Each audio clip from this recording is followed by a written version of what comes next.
SEA-Junction, and SEA-Junction is the venue where you are in. We are focusing on Southeast Asia. It's a reading room, but we also organize events, all kinds of events, including a panel discussion like this on key issue for the region or emerging issue, and this is quite important. We are thankful to ILO for cooperating with us, partnering with us in the launch of a recent ILO brief which focused on Myanmar in particular and about the conditions of civil society organization and unions after the coup. And we have taken this occasion to expand the focus not only to Myanmar but also to look regionally about what is happening. So we will have also speaker from Thailand and from the Philippines, still somewhere lost in Bangkok, but I suppose it's coming soon. So the initiator is here with us, and Ben Atkins, an old friend, and he will be the first speaker talking to us and sharing about the key points of the report. And then we have Kun Suntari, who is a well-known activist here in Thailand. She's associated with a lot of organizations, so I will not mention, including ONNET and many others. And she will be talking about the situation in Thailand, and then hopefully we will have a third speaker who will discuss more generally. The focus is more on the positive side, in the sense we know the problem, but what can be done to strengthen civil society and union in a context in which freedom of expression and freedom of assembly become less and less. So please, Ben.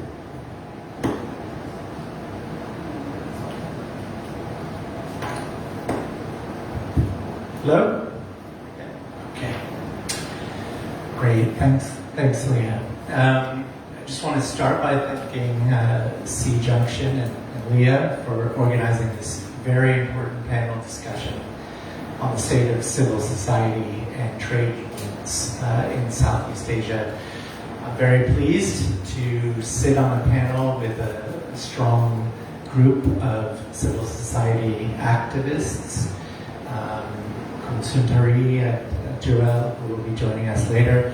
I think it's a particularly important time to address these issues, and arguably I think the United Nations has not been quite as firm as they could have been lately in taking a stand in support of civil society.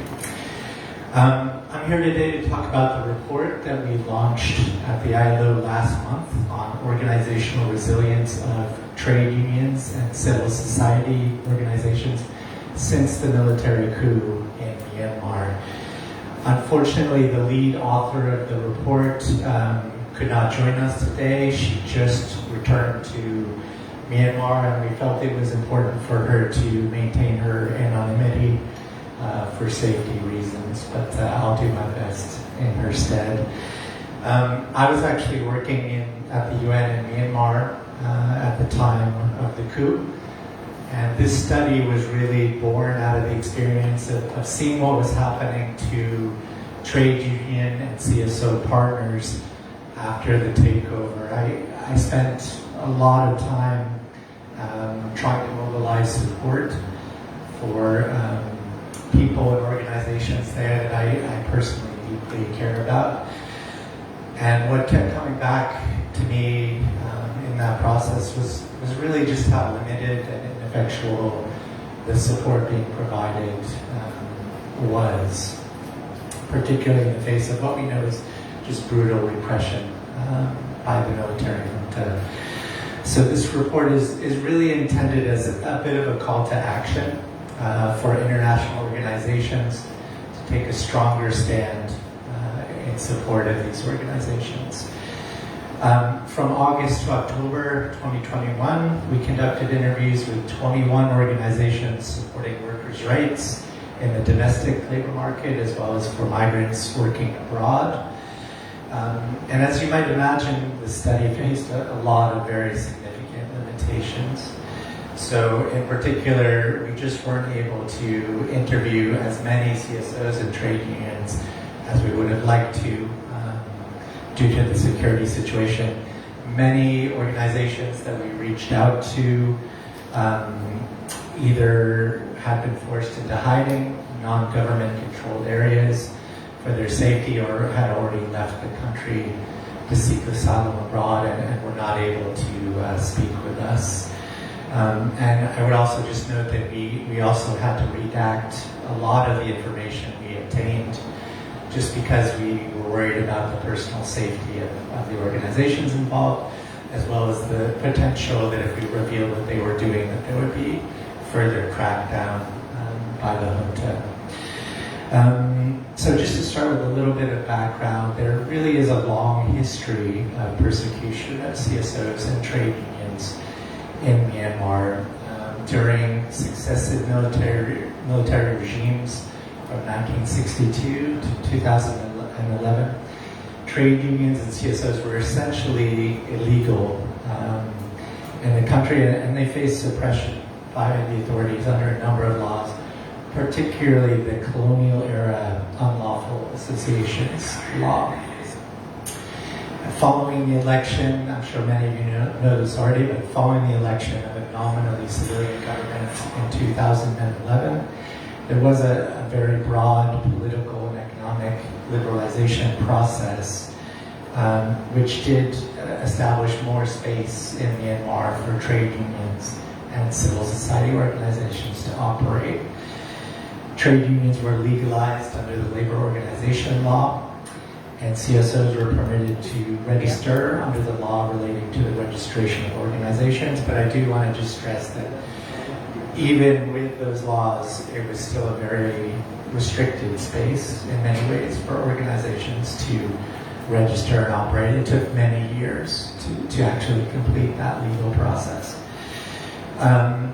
I can also tell you that firsthand that the relationship between many of those organizations and the Ministry of Labor, Immigration and Population was often very contentious, even during the reform period. So although in theory they were all working together, particularly through tripartite mechanisms, the reality is that the senior leadership of the ministry were all ex-military officials, even though officially that ministry had not been allocated to them under the Constitution. So there was a lot of animosity between the two. That latent tension really resurfaced after the coup happened in February 2021. And that was mostly because of the leading role that trade unions played in mobilizing the pro-democracy protests through the CDM and other organizations. So right after that, just within the same month, the Ministry of Labor declared 16 unregistered trade unions and CSOs to be quote-unquote illegal organizations, and that effectively created a blacklist and led to the arrest and detention of many of their staff and leadership. I've heard numbers in the hundreds. I think it could honestly be higher than that. Since that time, what we know is that the capacity of trade unions and CSOs has really been severely curtailed by violent raids on their offices, arrest and detention of key leaders, monitoring and restriction of their finances, and limiting access to communications networks. And what has that resulted in? Well, it's really resulted in a massive reversal of much of the progress that was achieved during the last decade in expanding workers' rights in Myanmar. We spoke with a CSO leader in Yangon who said the working environment is slowly slipping into a state where workers feel they just have to accept whatever abuses they may face in order to be able to work. With the previous government, we could push back on these issues, but now that has been lost. It's very reminiscent of the type of exploitation workers used to experience during the Tang Shui era. So that is a pretty dark picture. But I think one of the key points that we wanted to get across with this report is that we're hoping that people understand that trade unions and CSOs have not stopped their work. So they are still actively supporting workers despite that suppression. And many of them have come up with very creative strategies for continuing their activities, which unfortunately I don't really want to share with you today, just because I think giving that kind of detail would have potential risks for the organizations involved. But rest assured that they are still finding ways to continue their work. I do want to say that there are some major limitations, however, and particularly where activities would involve direct engagement with the de facto authorities, many of them have had to stop. So, completing legal processes in particular is something that they're often not able to help workers with at this point. In addition, gathering workers for strikes, for other collective actions among workers, that has largely ceased. There have been a few wildcat strikes. You may have heard of the Food Panda strike that happened recently, but for the most part, major industrial actions have had to stop. And in addition, really cash-intensive activities have really been curtailed because bank transfers are for the most part not possible, and ATMs often have very severe limitations on how much cash you can withdraw. We also found some pre-existing challenges faced by organizations supporting migrants, which have really worsened since the coup happened. As many of you probably know, there were already a lot of questions being asked about whether regular migration was necessarily safer migration for Myanmar migrants, because the channels that exist for migrants to go regularly abroad are very expensive, they're complex, they're slow. Migrants often face exploitation from recruitment agencies, so it's not necessarily an improvement over irregular migration. And now we're kind of faced with a situation where what is called quote-unquote safe migration means that migrants have to go through increasingly costly and cumbersome processes that seemingly have been developed by the authorities specifically for the purpose of rent seeking. So migrants are having to pay a lot more money for passports, for overseas workers' cards, etc., so that they can go abroad. The study also looked very extensively at the security risks faced by these organizations. It's clearly one of the major concerns for trade unions and CSOs since the coup. What we found is that the organizations that have been declared illegal by the junta really can't operate at this point without fear of harassment and arrest. And that included things like raids on their homes and offices, seizure of equipment, revoking of passports, threatening phone calls, interrogations, and surveillance. But what we also found is that despite these threats, many organizations are still allowed to actually implement non-political interventions. So it's on a reduced scale, but most of these organizations, even the ones blacklisted, have not shut down entirely. And I think that's a real positive. So, our takeaway is that this announcement that was made is really being enforced very unevenly, and that suggests to us it's largely a tool for intimidation of organizations that the military views as their political opponents. One CSO leader we spoke with said, the SAC seems to be cleaning out CSOs and labor unions through their blacklist, especially those who worked with the previous government. it is very, very clearly targeted towards those organizations they view as their enemies.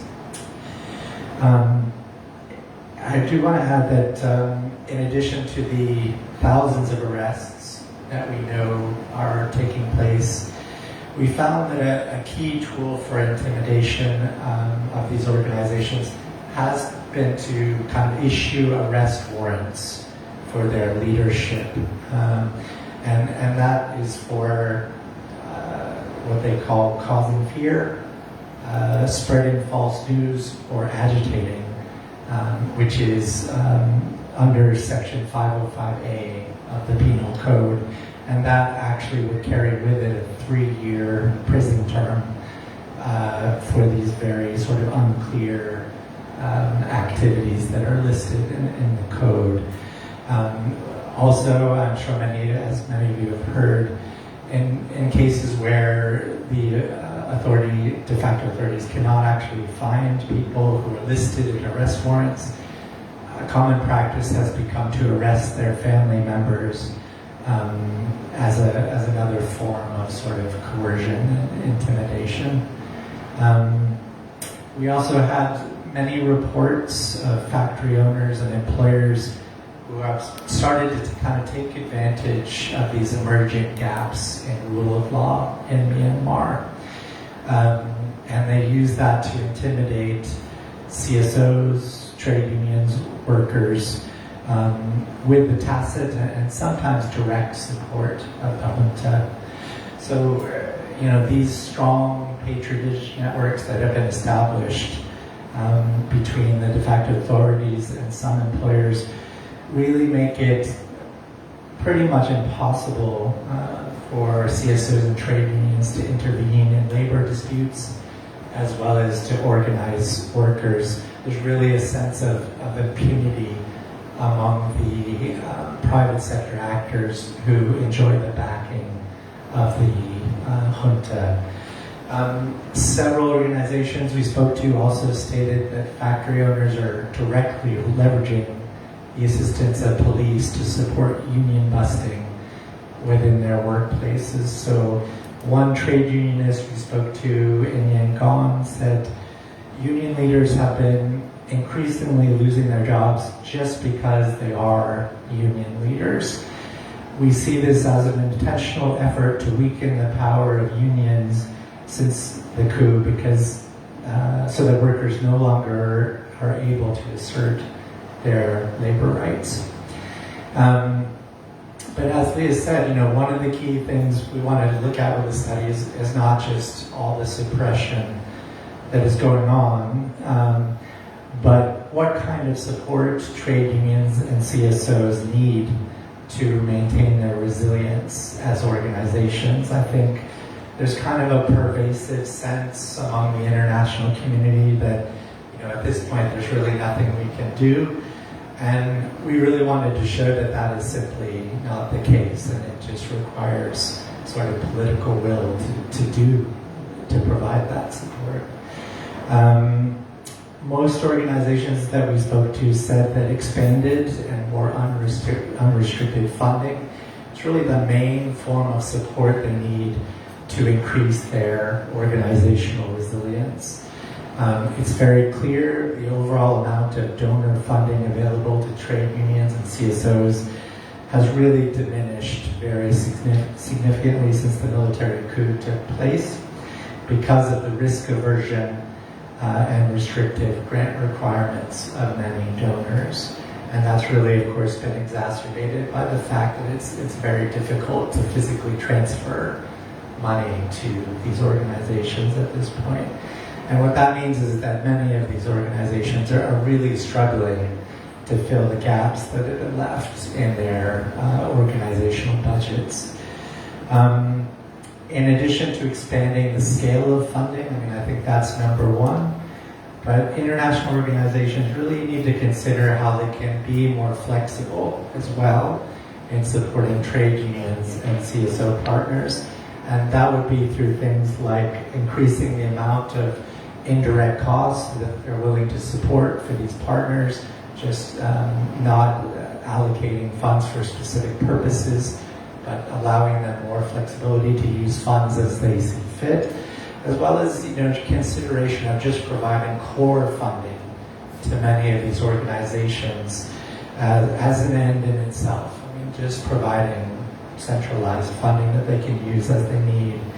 But what that really requires is a shift in donor thinking from viewing these organizations as kind of implementers of their specific development agendas to really prioritizing just their continued organizational existence as the number one goal. Also specific to trade unions, several organizations reported to us that their membership dues have declined really precipitously because of the closure of many factories since the coup, as well as I mentioned earlier, discriminatory layoffs of trade unionists. I think although many unions in the past have been able to kind of cobble together funding through a combination of membership dues and donor support, they're now really experiencing very substantial shortfalls that have made it difficult to continue to represent the interests of workers.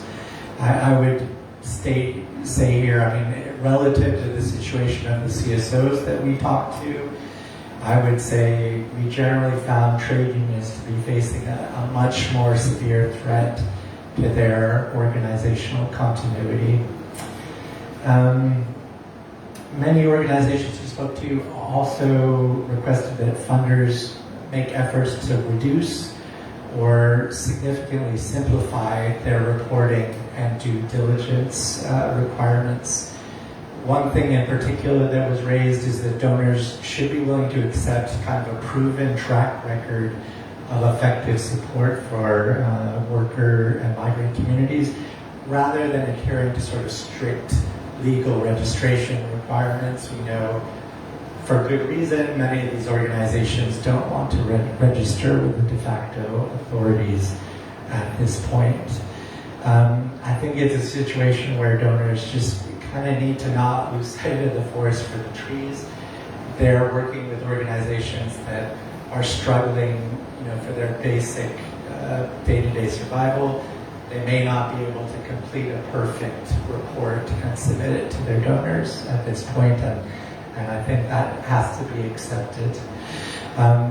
In conclusion, we found that the military coup has really taken a very severe toll on trade unions and CSOs providing services to workers in Myanmar and abroad.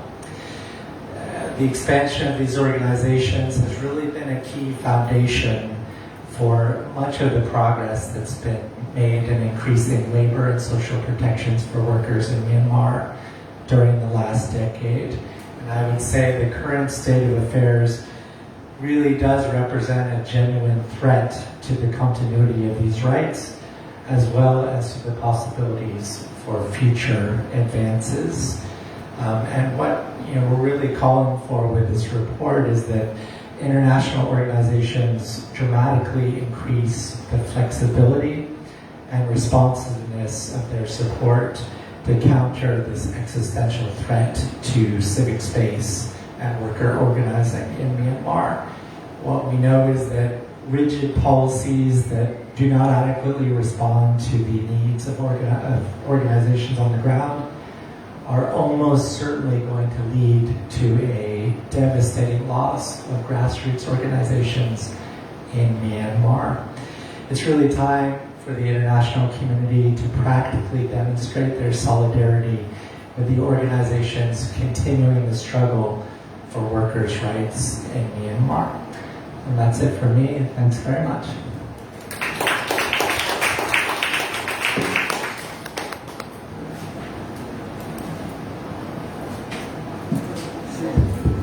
This is an issue I have cared a lot about as donor, and I think always with foundations, for Foundation Rockefeller Foundation and other foundations, always have tried indeed to support civil society as a key component of society. I think this is unfortunately, the funding and the space for this organization is becoming less so in Southeast Asia, particularly as it's not seen as a priority region by many donors.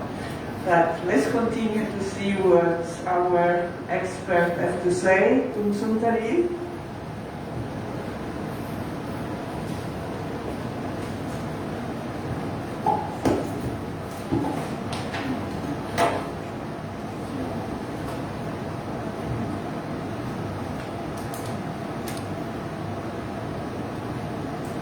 First of all, I would like to thank Riyadh and SEA-Junction who invited me to join this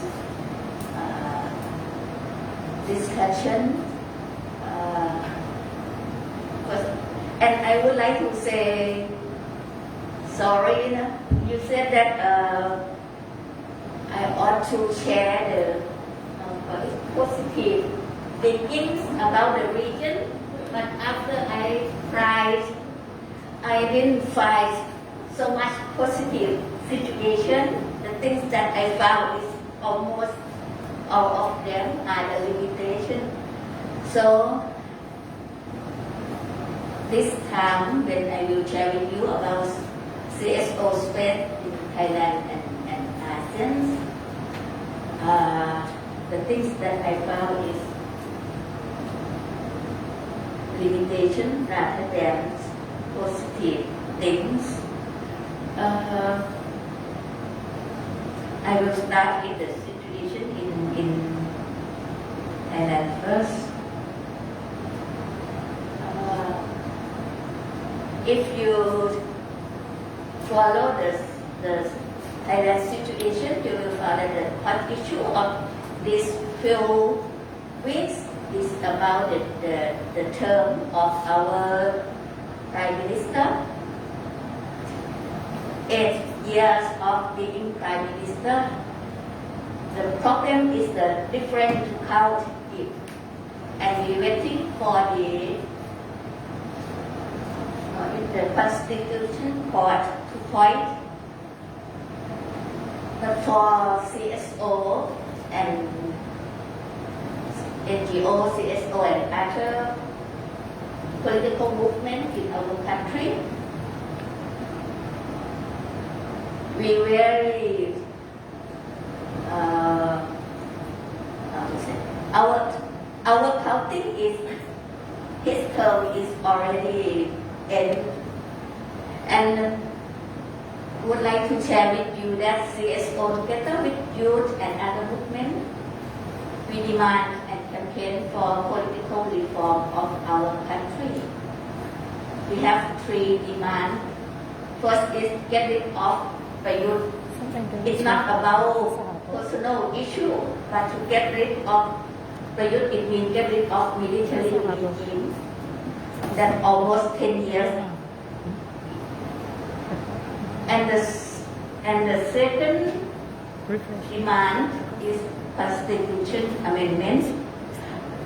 For Constitution amendment, we would like to create the real democracy and also to guarantee the right of the people and to establish the state welfare for all citizens. That is the purpose of Constitution amendment. And the third demand is monarchy reform. Why we call for monarchy reform? Because we think that this is the only way to make this institution fit to the democracies of our country. So for these 3 political reform that we demand, we still hope that perhaps this is the positive side. We hope that the next election that will come next year, the next year, the next year election, if we don't have any accident before that, it will bring to the political reform and is a chance to brainstorm among people and CSO and other political movement. That is one thing that I would like to share with you.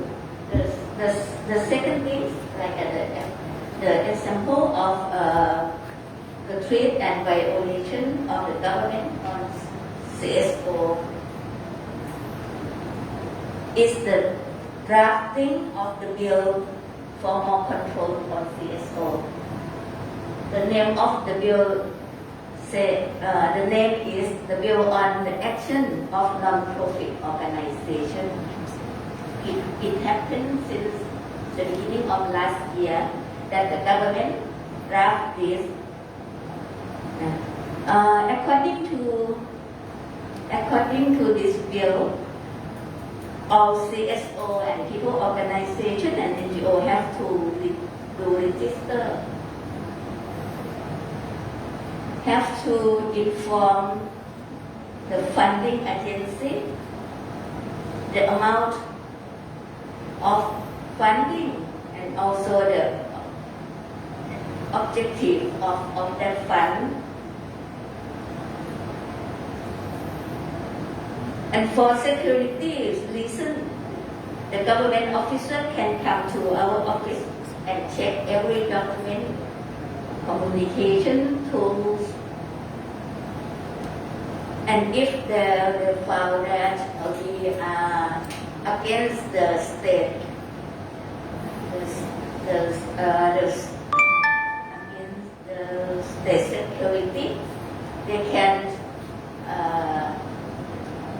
stop our operation, even close the organization. So this is the thing that we found is violate our right of people. And for CSO and NGO, we do a lot of action to show our disagree. We organize the gathering in front of government house. We send the disagree letter to government, to the chairpersons of parliament, to all political parties, even the law commission. Now this bill is still in the queue of parliament consideration. Perhaps it's a positive side again that they are very busy in other issues.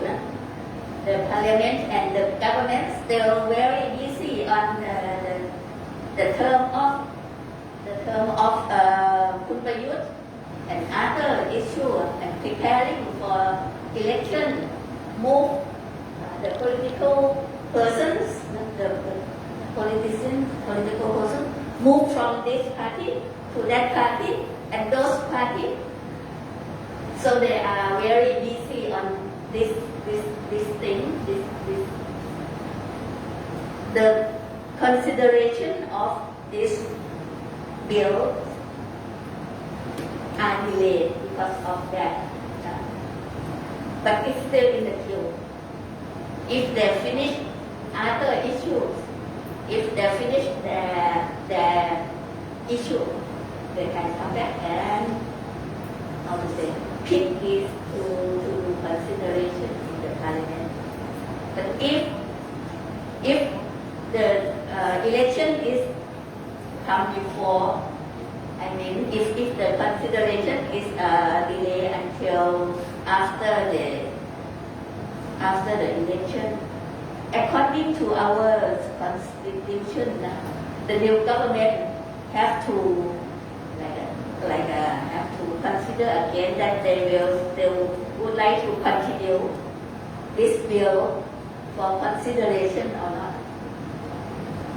So if the new election is bring the say, the more democratic political party, the progress, can say that the more progressive political party, they can say no and deny this consideration process of the bill as well. But if Kun Prayut and his party come again, I'm sure that the process of consideration the bill will continue and it will turn to be a very big issue in our country because it's violate the freedom of not only expression but the freedom of association of people. That is the thing that I would like to share with you, the thing that I call the limitation based on CSO and also the positive side if we can manage and control the situation. And the next thing that I would like to share with you is about the ASEAN. Because I work for Homeland Southeast Asia, that means the network of informal workers in this region, and I'm the member of we call ourselves ASEAN Watch group.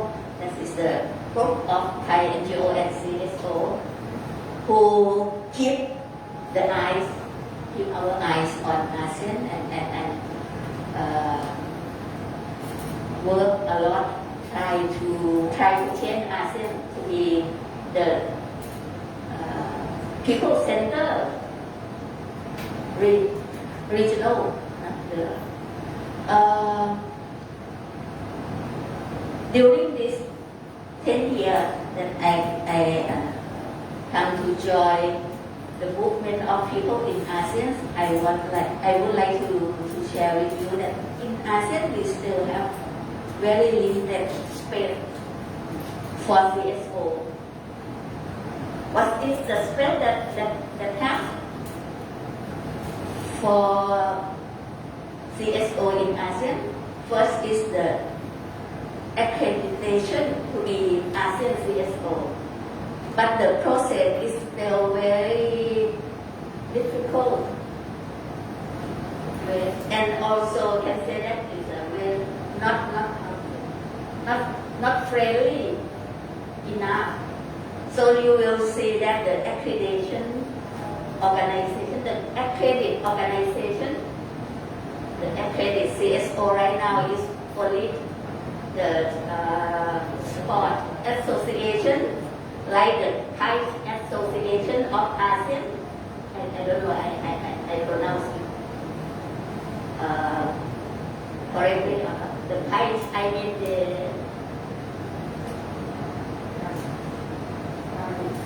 yes, I would say that's the Thai. And also the professional association, like the ASEAN Cosmetic Association, like this. Can say that not any CSO in our meaning or our understanding, not human rights organization that can accredit me as ASEAN CSO right now. The second channel or the chance is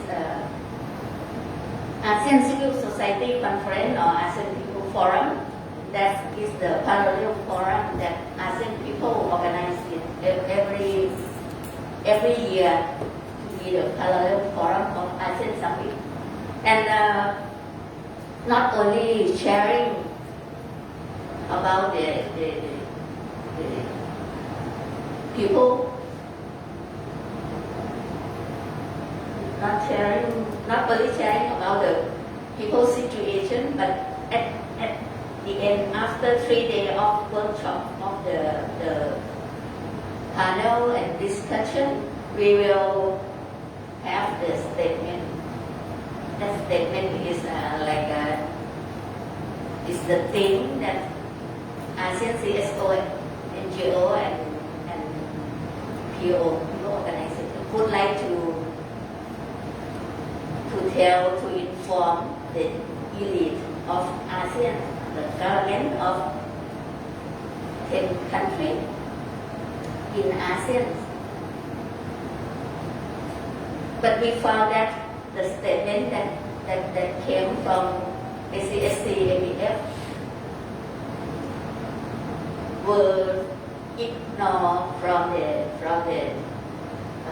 ASEAN summit, from the leader, from the government of 10 countries.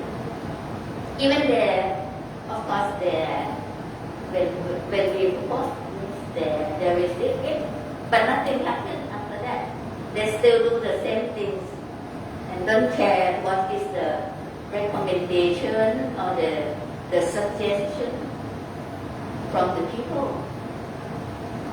And the third channel is interfaith meeting. That is the 1-hour meeting between ASEAN leaders and CSO representatives. It needs a formal schedule of ASEAN summit that the ASEAN leader will meet with CSO, and in that interface meeting we will raise some important issue from our SEA-ABF statement to talk with them. But the interface meeting always failed, always collapsed. The reason is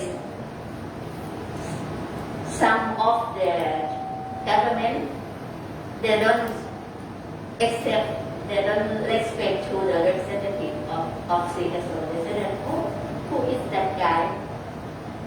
I don't know him, and I don't allow him to sit in the same meeting room. Myanmar government, Cambodian government always do that things. They say no to the representative of the CSO. Even the representative is not election, but agreed amongst CSO in the SEA-ABF.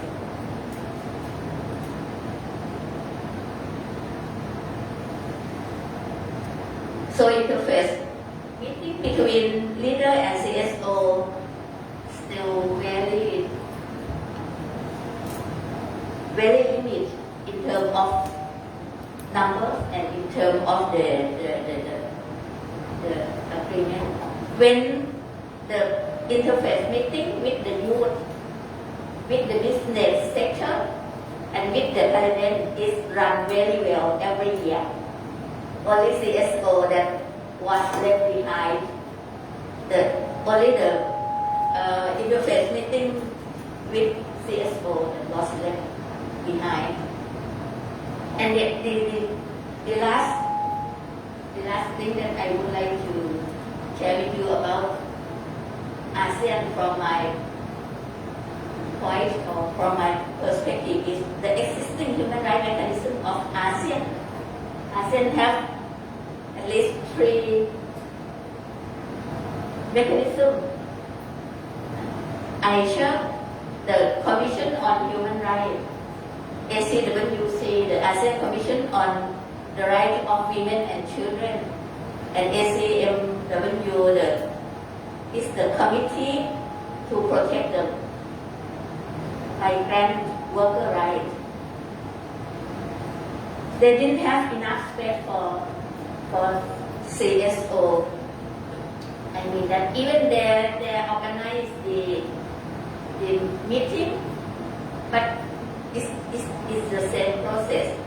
The recommendation, the complaint from CSO still were ignored.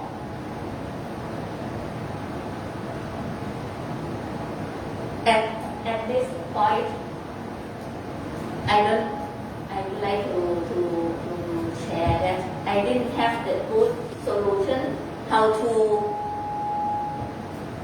drive, how to control ASEAN to be the people-centered region. I only feel that as CSOs of this region, we have to voice louder and we have to work harder to change ASEAN. And I hope that it will, I don't know when, but it ought to be better in the future. Even if not soon, it take time. Yeah, that is all of my presentation about the limitation space of CSO in Thailand and also in ASEAN.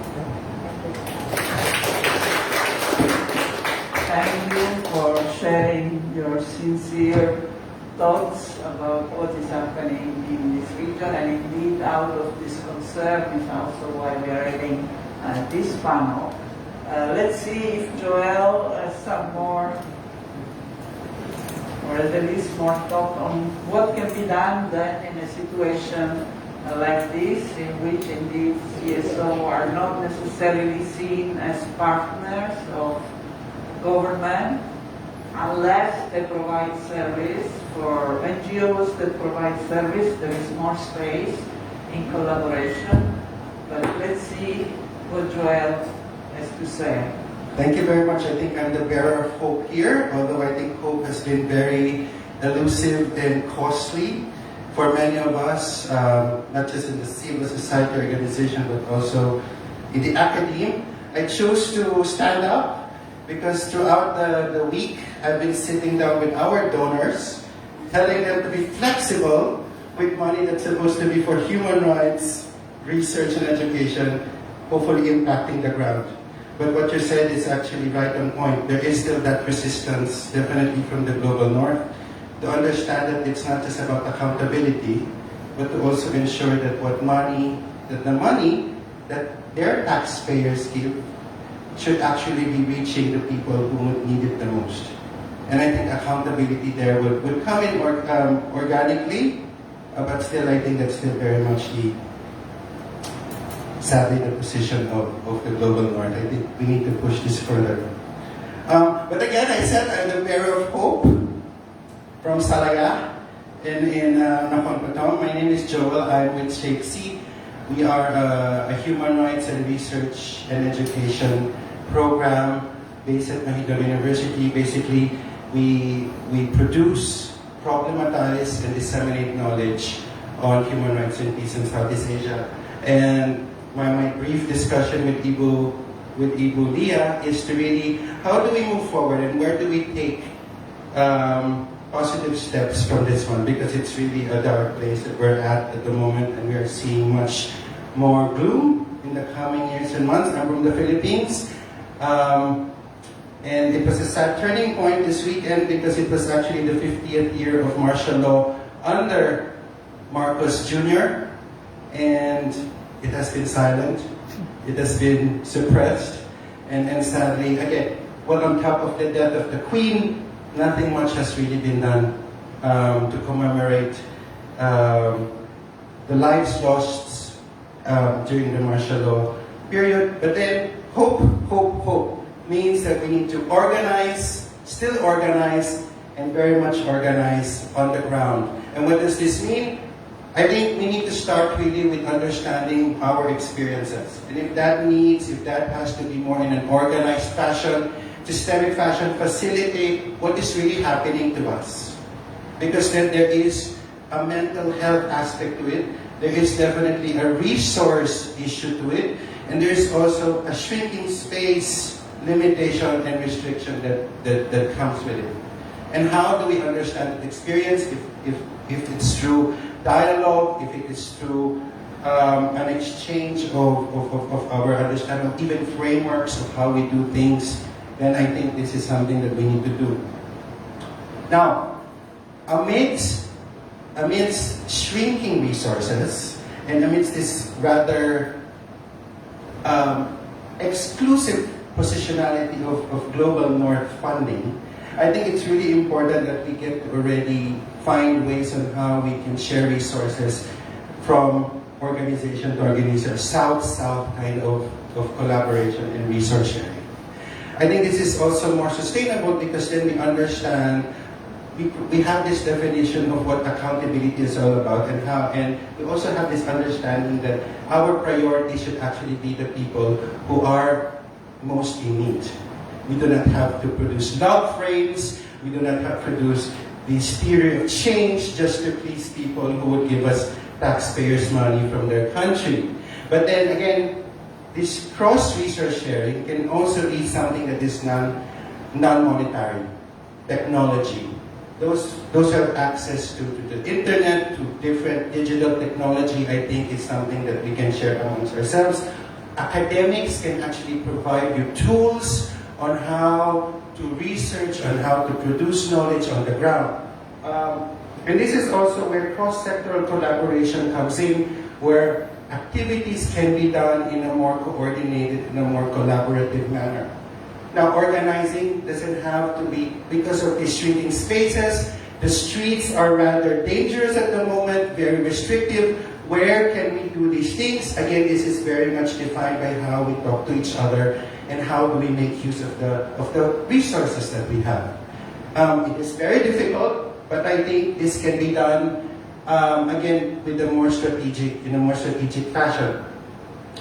Again, I just want to go back to what we discussed. My friend and I discussed yesterday that the autocratic, authoritarian regimes are very much FUC. I don't want to say FUC means well-funded, well-united, and well-coordinated.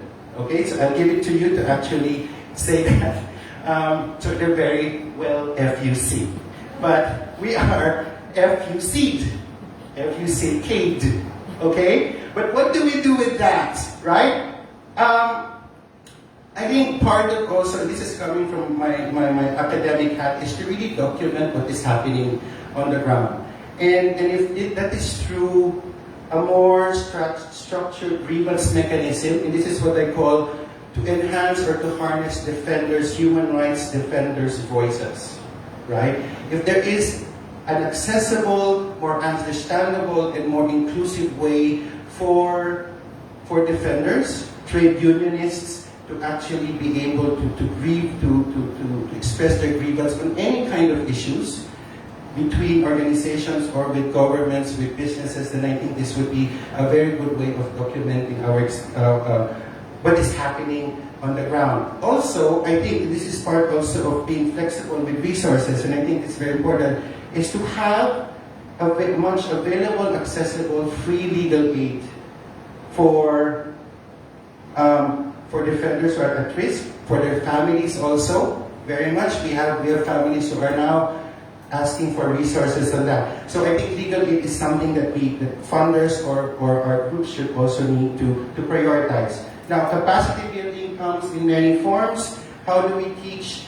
How do we provide more knowledge and skills on digital security? How do we share best practices and challenges? And how do we make sure that our work is actually leading towards solutions, right? We make sure that we do not make more challenges for ourselves, but to also provide solutions to one another.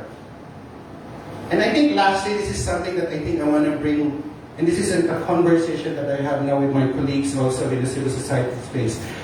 The preventive side of things. How do we make sure that we get to accurately define what are the early warning signs of certain repressions towards human rights defenders and trade unions? Again, I'm going back to the crucial function of communication. How do we make sure that we get that people at the region, people in Bangkok are able to communicate with people from Meso, are able to speak the language and to obtain information from different mother tongues. Also, I think and this is the part of where academics come from, what are really the sources of pressure at this day and age? With COVID-19 and with the popular rise of autocrats and authoritarianism, what are these systems and how do they grow? And where does support really come from? And how these and what kind of resources do these actors accumulate? So I think this is something that is very interesting to do. Again, for preventive measure, we also need to be very mindful of each one's mental health. I just had COVID a few weeks ago, and I am experiencing brain fog. And I'm still talking to everyone, and I'm still doing my work. Is this part of my insurance package? No. I am currently living through this while I am defending human rights in the academy. But how do we make sure that we get to take care of each other, right? And now, preventive measure through awareness raising is through rights and research and education. That's where SEA comes in, and also Outer SEA-Junction. These kinds of courses have to be made at the end safe, but also brave. What does it mean brave? That we get to express what we think, that there are no norms or rules or even moral norms that get to regulate what kind of things or what kind of thoughts that we need to express. That is why we need brave people, brave spirits in brave spaces to harness a much stronger, more empowered, and more organized civil society, human rights defender movement in Southeast Asia. So thank you very much. I think that is quite positive enough, and I hope that hope is brought into this room, but I think there's still more to be done. Thank you so much. Thank you, Dora. You need the Filipino to wake up everyone. Thank you. Okay, so let's now go to the question and answer, and I think we have some questions from the floor. Can you please read? From the online, and then I will take. So there's a question from Facebook Live related to what Ben recommended in Myanmar. What is the likelihood of the UN and the international organization to adapt the way they work with CSO and unions? Before, let's see if there are other questions from. I think I will take two more questions from. Yes, please introduce yourself and then ask. Hi, I'm Yati, and I have a question towards Mr. Hakim. It's about the report. I think the question could be beyond the scope of the report. My question is, what could be the role of national unity government in nurturing the resilience of CSO and trade unions in Myanmar right now? Okay, any other question? Yes, please. Thanks for a great set of talk. Very inspired at the end. The question I have for ILO was, I was wondering if you knew how many union leaders or workers have been executed up to date, and also if there's any kind of international action or campaign on part of ILO or UN or ICC. I don't know about the stop execution campaigns internationally. And then the second question is for Lapunet on the bill on NGOs. I was wondering how, you said something about how it will affect the union organizing, and I was wondering how it's going to prevent union actions. How will the bill affect the acceptance of international monies, things like that, and how will that affect the union organizing? Okay, one more question I received is more, I think, well, whoever wants to answer, but it's really about what you expect from ASEAN as CSO. Well, as ILO, I am not going to ask what to expect from ASEAN, but I am going to ask to, actually it's not a question, it's a question received. What is the expectation considering the history of ASEAN so far, and particularly these days, whether there is still hope in terms of engagement with CSO. So please, you can start.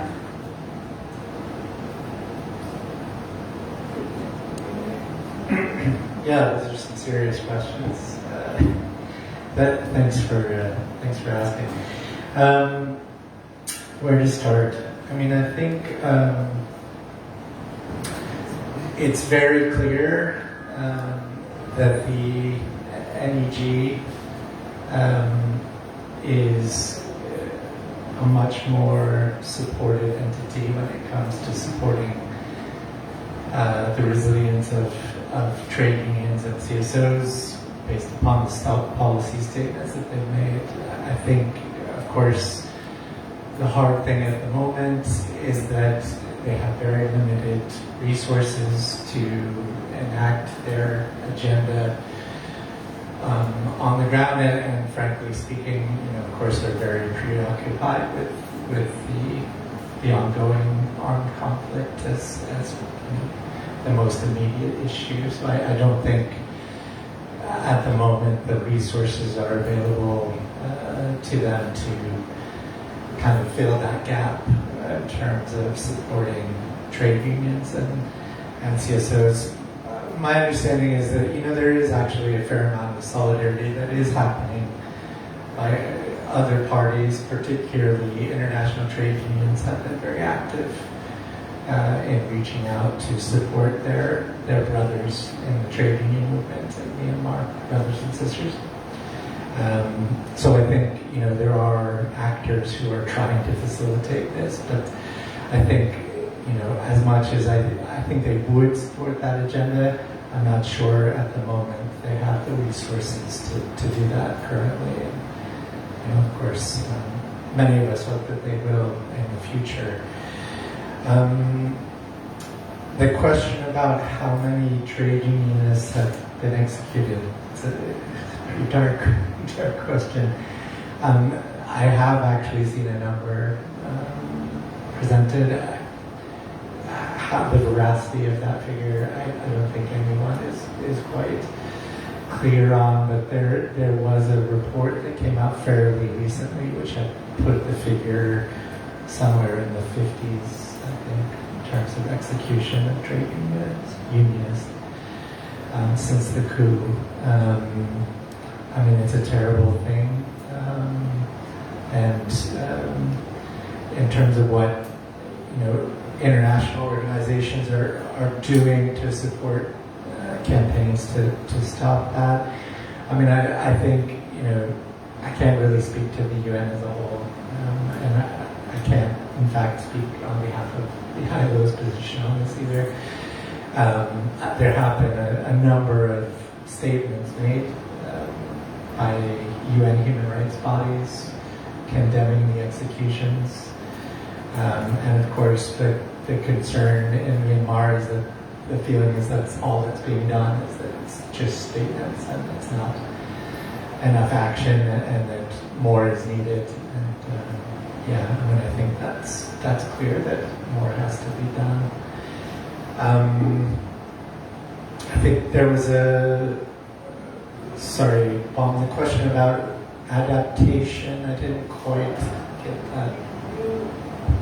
You propose a different way of working for donor UN agency. Now the question is whether you think it's feasible, how feasible that suggestion is. Fair enough. I need to be held to account for what I'm saying as well. I think it's really going to be challenging. I think what we've seen so far is that international organizations have been extremely slow in adapting. There's a sense that they want to continue sort of the business as usual of how they operate, and of course we know that that's just not working on the ground in Myanmar. It's not feasible. I think it requires sort of higher level decisions within the UN, that there is more acceptance of a different way of working on the ground. I'm not sure individual UN agencies will be able to do that on their own. I think they need a little bit of a mandate from the headquarters level before they pursue some of these things. But I do think there are individuals on the ground who do understand what is needed and are trying their best within the constraints of the UN, which anyone who's worked with the UN knows there are a lot of constraints, that are doing their best to try to operationalize some of the things that I've been speaking about today. Okay, so maybe.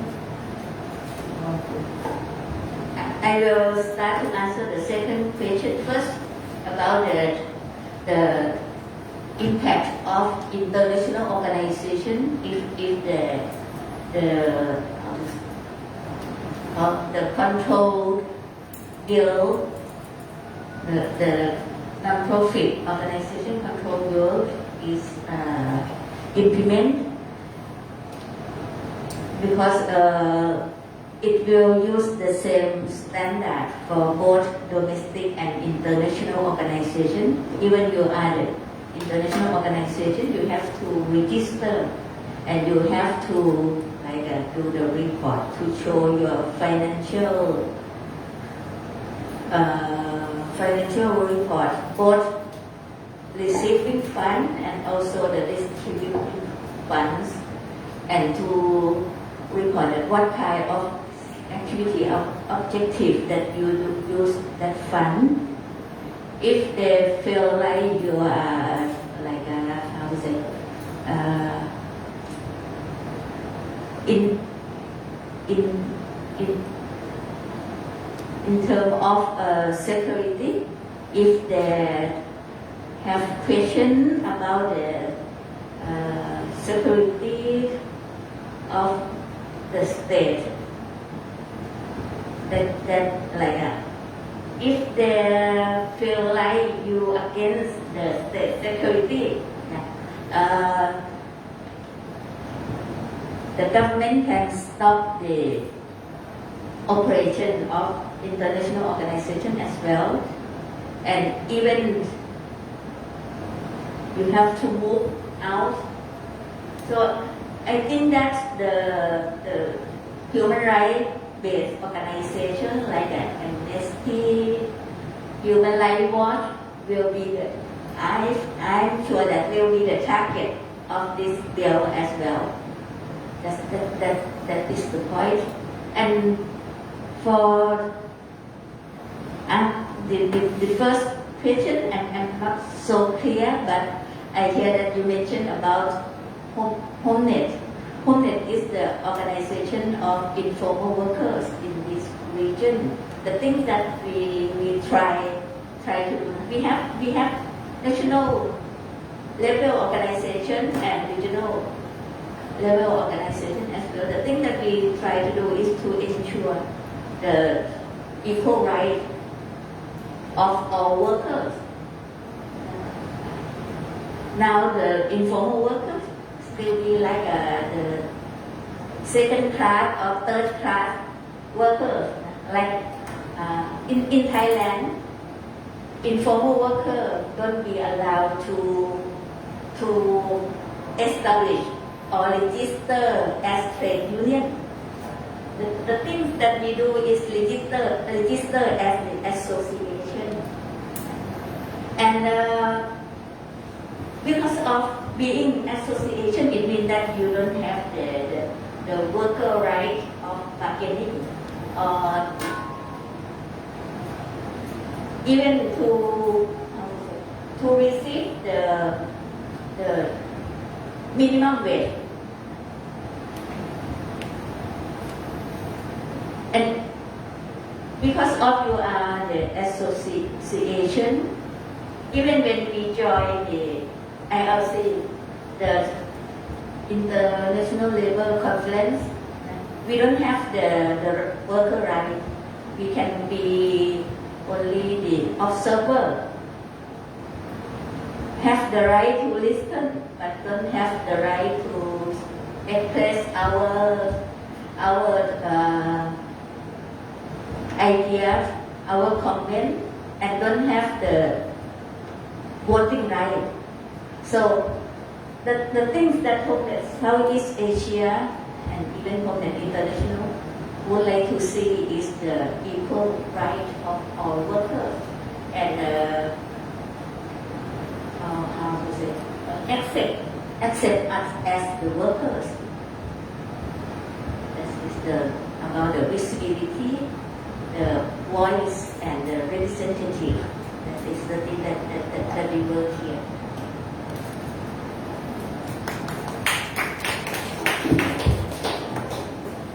Okay, so I think we are. What do you want? Yeah, I mean, just in relation to the NGO law, I mean, just to be clear, there is a separate legal framework which governs the operations of trade unions. So that's not to mean it's not relevant. It is quite relevant. That was centrally raised, and in particular, when you talk about migrant workers, because they can't form their own unions currently, the way that they tend to organize is into these informal associations, which are generally under the framework of a CSO. And that could, of course, become much more challenging if the new NGO law is passed and there becomes a more restricted space for CSOs to operate in Thailand. So definitely for migrants, given they already have a very constrained space to organize in Thailand, this law would make it even more difficult. Thanks. So I think there is still much more to discuss, but for today, I think this is almost 7 o'clock, so we are going to close this event. There are still some questions about what we expect from ASEAN left unanswered, but probably that would not have been too positive of an answer. But I like to conclude that indeed the need is there for us to work harder, as has been said, to organize more and to be more courageous in raising our voices. And I think the speaker today have done so. We have heard very honestly about the challenge and also what they are trying to do about this, and I hope SEA-Junction will continue to remain a safe space for this kind of important discussion with you here as well as with the one that are following online. So thank you for being here, and please enjoy coffee, tea, and continue this conversation, and on your way out please give a donation, as this we need the resources to continue to do this work, although this event is sponsored by ILO, and we are very thankful for that, but we always cross-subsidize, so it doesn't end there. So even if this is funded, we always need funds for other events and other activities. So thank you again, and enjoy the coffee and tea, and thank you to our speaker.